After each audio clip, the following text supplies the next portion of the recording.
High above our planet, in the silent darkness of space, a small piece of rock drifts alone. For billions of years, it has traveled through the cold void, passing dying stars and lifeless worlds, until at last, its journey brings it here, to Earth. As it plunges into our atmosphere, it bursts into flames, tearing across the night sky before breaking apart and scattering across the surface below. For eons, countless meteorites have fallen to Earth this way.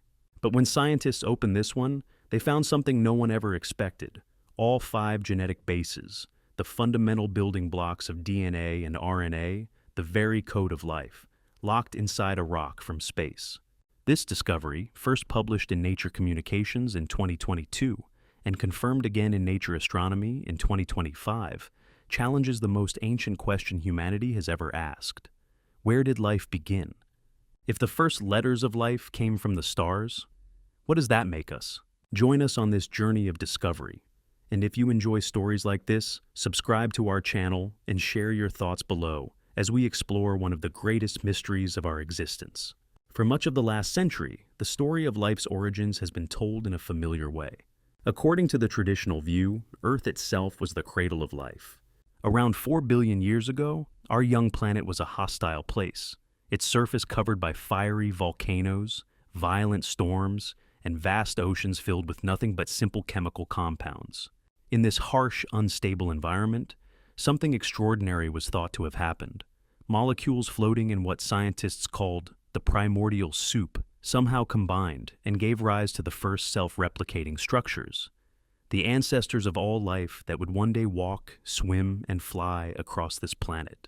This idea was famously tested in 1953 by 2 young researchers, Stanley Miller and Harold Urey at the University of Chicago. Their groundbreaking experiment, published in Science that same year, attempted to recreate the conditions of early Earth inside a closed glass system.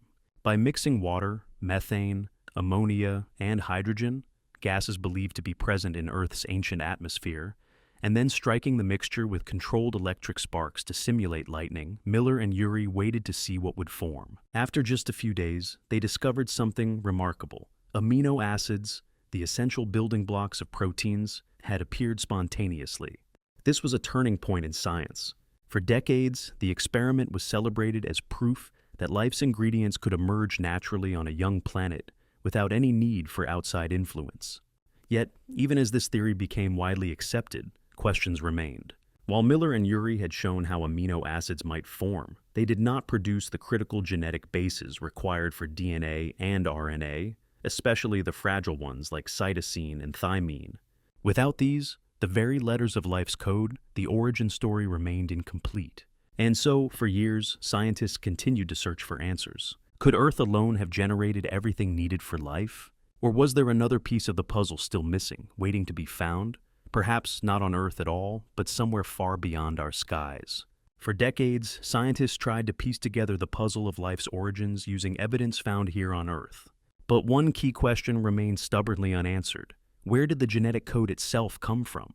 Amino acids, like those created in the Miller-Urey experiment, are important, but they are not enough. Without the 5 essential bases of DNA and RNA, adenine, guanine, cytosine, thymine, and uracil, there can be no instructions, no blueprint for building life.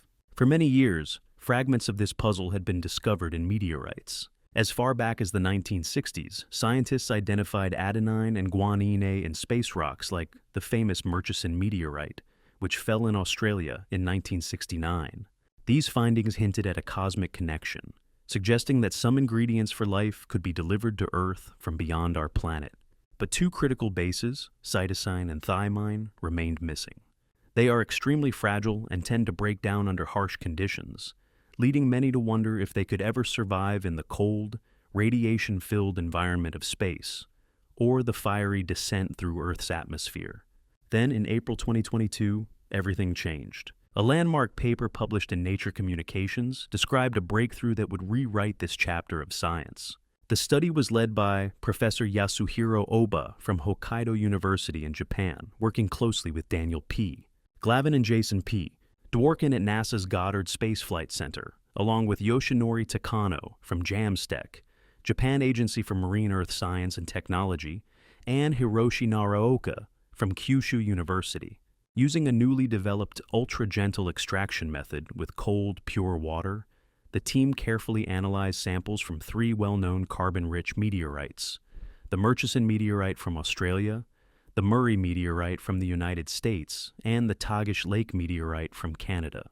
For the first time in history, they detected all 5 nucleobases, including the elusive cytosine and thymine. Their data showed clear chemical fingerprints, proving these compounds were formed in space, not from contamination on Earth. This discovery was nothing short of revolutionary. It provided the first direct evidence that every letter of the genetic alphabet could exist beyond our planet, waiting to be delivered to the early Earth on ancient meteorites.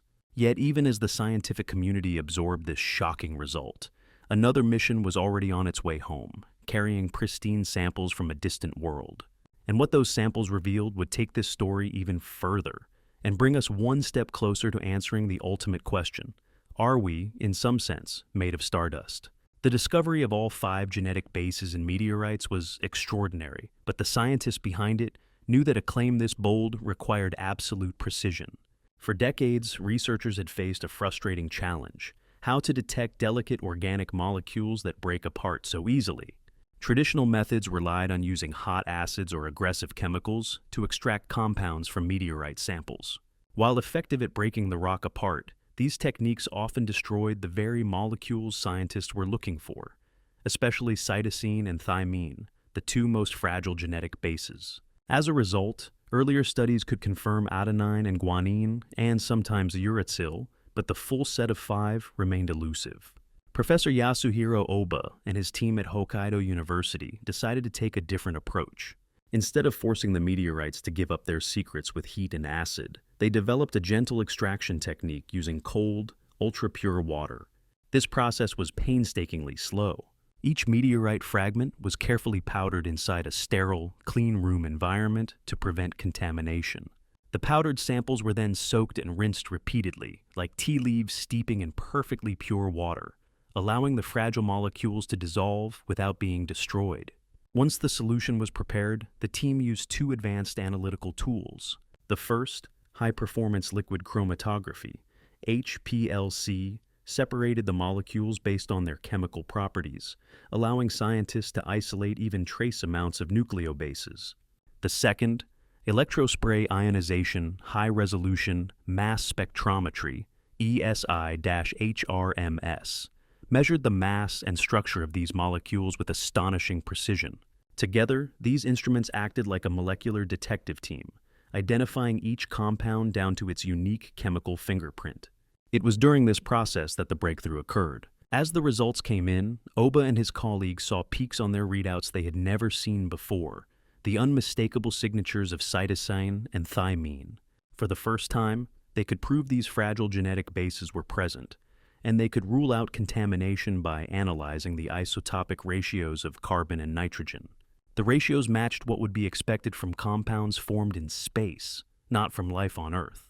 Publishing their results in Nature Communications in April 2022, the team made headlines worldwide.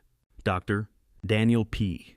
Glavin of NASA's Goddard Space Flight Center, a co-author of the study, described the moment. For years, we suspected these compounds were out there, hidden in meteorites. Seeing all 5 genetic bases together for the first time was like finding the missing pieces of a puzzle we've been working on for decades.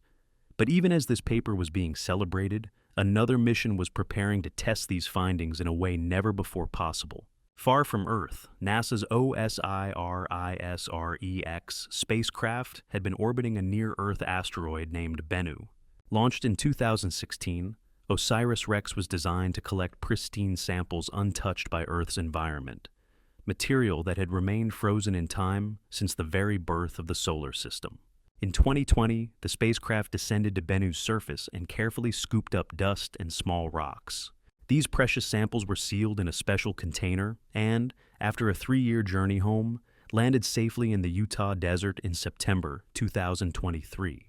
From there, they were transported to NASA's Johnson Space Center, where teams of scientists began their careful analysis. Among those leading the charge was once again Dr. Daniel Glavin. Using the same cold water extraction methods and ultra-sensitive instruments, his team began searching for signs of life's building blocks. In January 2025, their findings were published in Nature Astronomy, and they were even more remarkable than expected. Not only did the Bennu samples contain all 5 nucleobases, just as the meteorite study had suggested, but they also revealed a rich array of 14 different amino acids, ammonia, and other complex organic molecules. These compounds matched those predicted to have been present on the early Earth more than 4 billion years ago. Glavin explained the significance during a NASA press briefing. The fact that Bennu's samples contain the complete set of genetic bases, along with amino acids and other essential molecules, strongly supports the idea that these ingredients were delivered to the early Earth by asteroids. It's like opening a time capsule from the dawn of the solar system. For scientists, this was the ultimate confirmation. The fragile molecules detected in older meteorites were not flukes, nor were they the result of contamination or chance. They had truly formed in the cold, dark regions of space, perhaps within interstellar clouds or the icy bodies that later coalesced into asteroids. The implications were staggering. It meant that the essential components of life are not rare or unique to Earth, but widespread throughout the cosmos. And if that was true, the leap from simple molecules to living cells might not be as improbable as once believed. As scientists carefully cataloged each new discovery from Bennu, a picture began to emerge, one that suggested our planet may have been seeded with the raw materials for life by countless impacts over millions of years. Each falling rock was like a messenger from the stars, carrying a tiny piece of the recipe that would one day lead to us.